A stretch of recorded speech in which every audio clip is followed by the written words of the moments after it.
Hey Divas, it's Fearless coming to you from home really quick instead of the shop.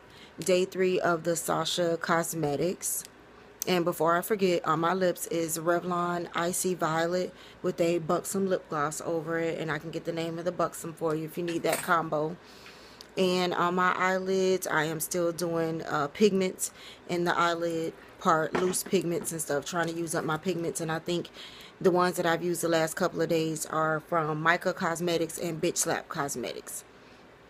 Okay, I have my little e.l.f. contour going on here and my Wet n Wild blush and everything. But this is day 3 of the SACHA Cosmetics, and I did top it off with Makeup Forever powder, because like I said, I was advised that when you use a drugstore foundation, try to use a high-end powder to kind of combat, you know, maybe better for the oil, maybe better for the coverage.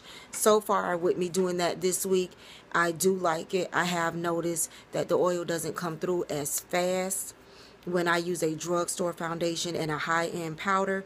I do not have that many high-end powders. I only have like 3 or 4 high-end powders.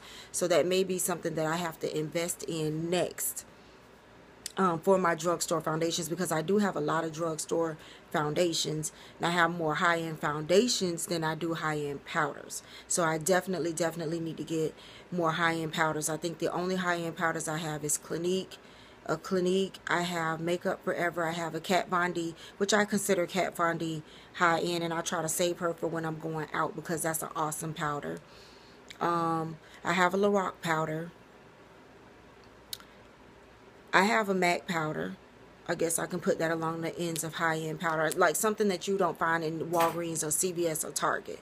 But I don't have that many high-end powders, and I'm hitting pan on my Clinique and on a couple of other ones. So if you want to suggest a high-end powder for me, holla at your girl. Y'all know I'm team oily, so make sure it's a mattifying or oil-free powder.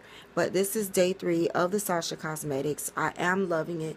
Like I said, in actual reality, I feel like it's a little too light for me, but it's perfectly fine. I can still use it, make do with it. I can you know, use it as a highlight, concealer, or mix it with a darker foundation.